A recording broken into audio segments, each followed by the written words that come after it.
आज राणा सांगा संग्राम सिंह महाराणा सांगा।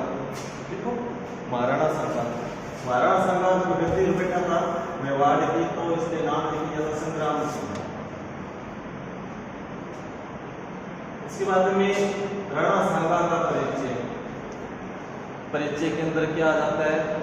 राणा सांगा की पिता का नाम क्या था, माता का नाम क्या था, ठीक है। इसमें आता है राणा सांगा था संग्राम सिंह, उसके पिता का नाम था रायमल। क्या नाम था? रायमल। पिता का नाम था रायमल, माता का नाम था रतन कंवर। क्या था? रतन कंवर। लिख लीजिए।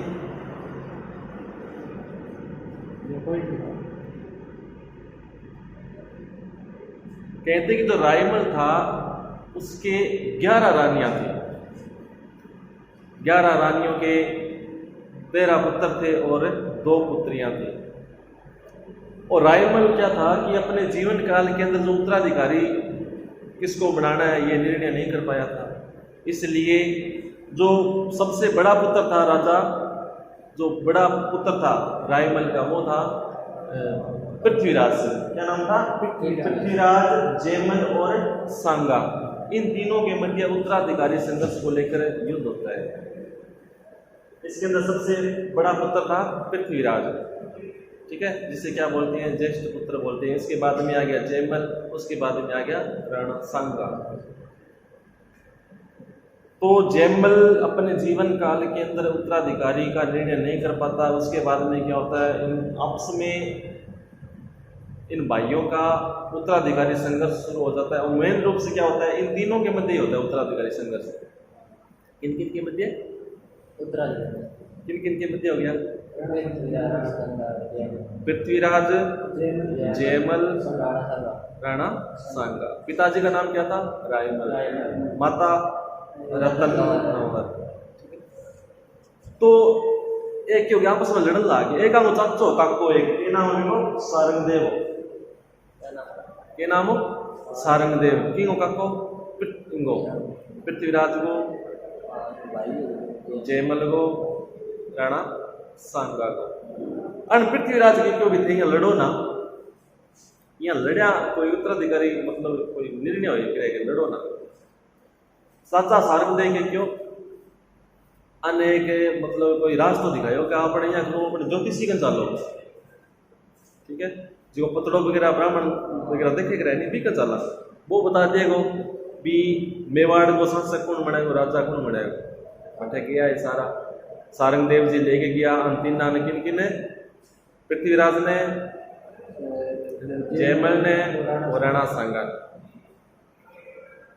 पंडित जी के गया, पंडित जी पतड़ो देखियो हमको, ठीक है, भविष्य की है सारंगदेव ने क्यों। तो देखियो पतड़ो देखते हैं कि क्यों ज्योतिषी मतलब मैंने भविष्यवाणी करी कि पतड़े में तो ये लिखा है कि जो राणा सांगा है ये मेवाड़ का शासक बनेगा, उत्तराधिकारी। जो जयमल का है, रायमल का उत्तराधिकारी राणा सांगा ही बनेगा। राणा सांगा कैसे बनेगा? रीस आगे पृथ्वीराज ने क्यों सारनो मोटो तो मैं हूँ, अगर मेरी बारी ना आवा तो मेरे छोटो बैठे जयमल बैठे, वो सारनो छोटे 3 नंबर को है, वो उत्तराधिकारी किया बनेगा। तो बीते में क्या अंतिम रीस आ गई आपस में ही। पृथ्वीराज ने रीस आ गई, पृथ्वीराज खेची म्यान को तलवार और जी मतलब यहाँ वार करने लगे कि पर राणा सांगा पर, ठीक है। बीते में की हो सारंगदेव सागा हो जो चाचो काको पण तलवार पकड़ी पण बात अभी तकड़ी होगी आगे आपसे लड़ पड़ा बेटा। तो उस वक्त क्या होता है कि बाजू तलवार की चूच बनी, वह राणा सांगा का आंख में लगी, राणा सांगा की आंख टूट गई, ठीक है। वह बाद में मतलब इन्फेक्शन वगैरह हो गया, आंख ठीक ही को नहीं, मतलब एक आंख सदा के लिए एक आंख बंद हो गई। भी बाद में आना की बिराया ने बटो पकड़ा घरे ले गए सारंगदेव। तो बिया कौन करेगा, लड़े करे कौन लड़ाया थोड़ी वे। फिर सारंगदेव क्यों क्या एक अपने पंडी है, तकड़ी है, आखा उखा बढ़िया दिखे, विमल गांव की पंडी है, आप अभी कर चला वो ज्योतिष झुट्टो वो यहाँ थोड़ी हो करे। तीसरे नंबर को जो लड़का वो क्या उत्तराधिकारी बनाएगा, उत्तराधिकारी तो मोटो हो करे तो वो बने मोटो बनो, पृथ्वीराज हो गया। तो ब्यों बाद में लेके क्या है भीमल गांव की एक पुजारी नहीं पंडित आखा देखती हो पकड़ी हुई, ठीक है, आखा देखने वाली तो भी कर लेगी है सारंग देव जी बट जाके आखा दिखाया पंडित ने घोट गाटा ही तकड़ी घोट गाटा के पंडित फिर बाबा बट मन तो साची बताना ही है घोटा आखा देखा आखा देखते हैं उत्तराधिकारी तो पड़ेगा वो महाराणा सांगा फिर बेटा लड़ पड़िया बनती रीस आगे तकड़ी हाँ भी पृथ्वीराज सारनाम ज्येष्ठ पुत्र है उत्तराधिकारी तो वो ही बनना चाहिए, लेकिन जो रायमल था वो उत्तराधिकारी निर्णय करके नहीं गया बेचारा, हो नहीं पाया उससे, इसलिए पुत्रों में आपस में संघर्ष हो गया, उत्तराधिकारी संघर्ष अब सब फिर लड़ाई करना गया। ब्यों बाद में दोनों भाई पड़ गया लारे राणा सांगा का, राणा सांगा जान बचातो भागतो कटौती अजमेर का न्यूज अजमेर जमा एक तो कोई अजमेर में करमचंद नाम में एक कुंवर हो कोई बैठे को बन शरण जिंदगी ने राणा सांगा बैठे रहे हो अज्ञातवास मतलब कि नहीं बताए अगर बैठे रहे तो रहे हो। एक मौके की तलाश में था राणा सांगा, यानी किस प्रकार से मुझे मौका मिले और मैं मेवाड़ की गद्दी पर अपना हक जता सकूं और उत्तराधिकारी बन सकूं यानी शासक बन सकूं। संयोगवश क्या कहते हैं कि जो महाराणा सांगा था यानी किस्मत भी का साक्य ही महाराणा सांगा का साक्य।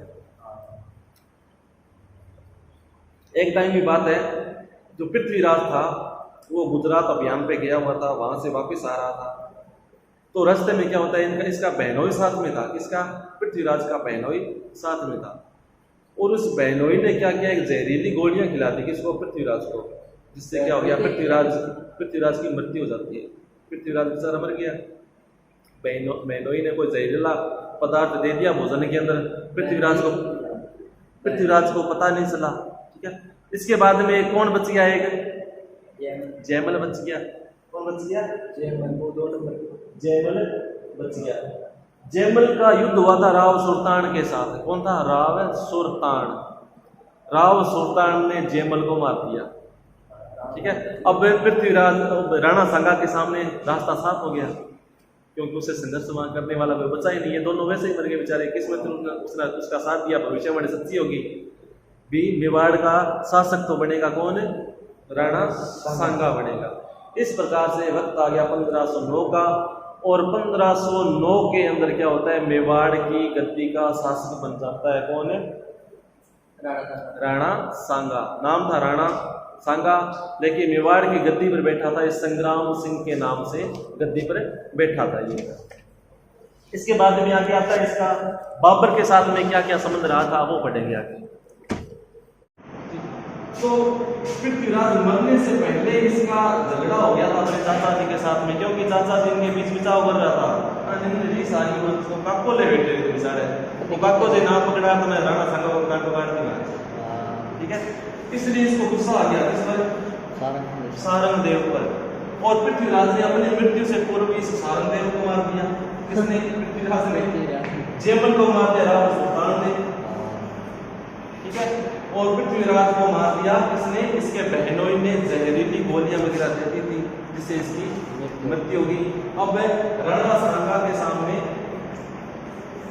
रास्ता साफ हो गया, अब कोई रोकने वाला था नहीं, अब मेवाड़ का उत्तराधिकारी कौन बनेगा, राणा सांगा बनेगा। कब बना था 1509 के अंदर मेवाड़ की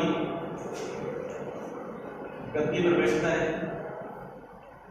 कौन, राणा सांगा। किस नाम से शासक बना था, संग्राम सिंह के नाम से शासक बना था।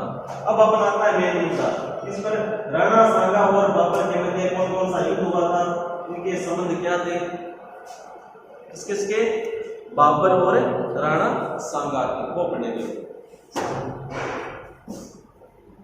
किसके मध्य तो पृथ्वीराज मरने से पहले इसका झगड़ा हो गया था अपने चाचा जी के साथ में, क्योंकि चाचा जी इनके बीच बिचाव कर रहा था, तो काको ले बैठे थे बेचारे, वो काको जी नाम पकड़ा तो मैं राणा सांगा को काटो काट दूंगा, ठीक है।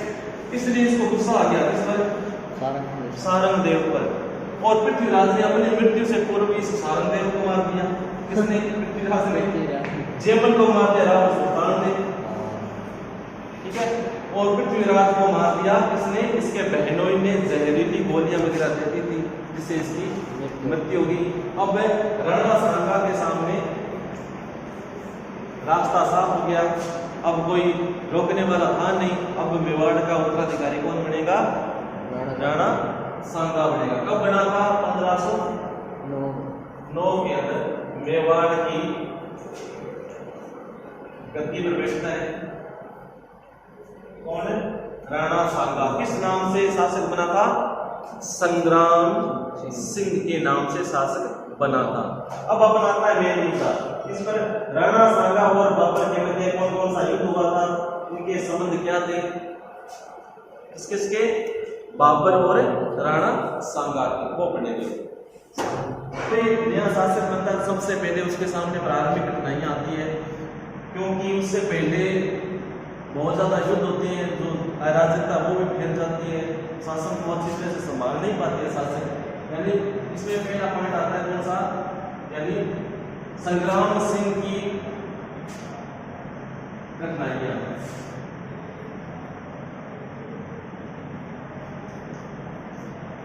सिंह की प्रारंभिक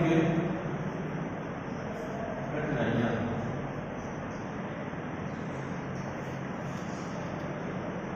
यानी जो संग्राम सिंह, राणा सांगा संग्राम सिंह के नाम से शासक बना था, तो इसके सामने कौन कौन सी पहली कठिनाइयां आई थी?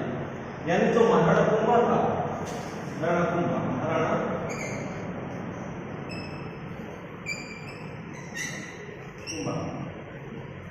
महाराणा कुंभा के समय क्या था? कुंभा की मृत्यु हो जाती है। कुंभा की मृत्यु के बाद में जो मेवाड़ का जो शासन था वो थोड़ा सा अस्त व्यस्त हो जाता है, और जो कुंभा था, इस कुंभा के साम्राज्य पर आसपास के जो पड़ोसी राज्य थे उन लोगों ने भी अधिकार कर लिया था। क्या कर लिया था? उन लोगों ने भी अधिकार कर लिया था। अब महाराणा सांगा जब शासक बना था, इसके पास में साम्राज्य थोड़ा था, इसके सामने अनेक कठिनाइयां थी। वो कौन सी कठिनाइयां थी? कि जो कुंभा के द्वारा जो जीते गए क्षेत्र थे, तो कुंभा की मृत्यु के बाद में, राणा कुंभा की मृत्यु के बाद में जो आसपास के जो पड़ोसी राज्य हैं उन लोगों ने अधिकार कर लिया था, अब उसको वापस भी प्राप्त करना। ठीक है, और एक तो ये था। दूसरा, जो उत्तराधिकारी संघर्ष किया था, संग्राम सिंह की जो सहायता की थी जिन लोगों ने, जो विदेशी थे, कौन कौन से थे? एक तो था करमचंद कुमार, अजमेर के अंदर गया था ना ये। करमचंद कुमार ने शरण दी थी किसको? राणा सांगा को, संग्राम सिंह को शरण दी थी। अब उसको भी कुछ जागीर भी देनी है।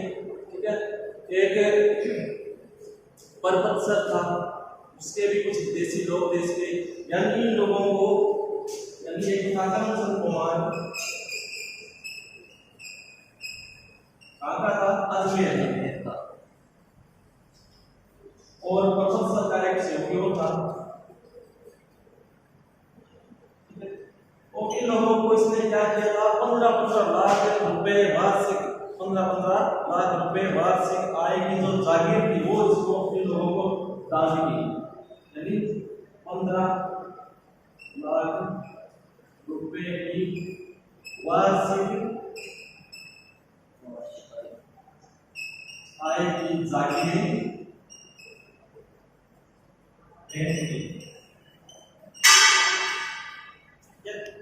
यानी जिन जागीरों से 15-15 लाख रुपए की आय होती थी वो जागीरें किसने भेंट की? संग्राम सिंह ने।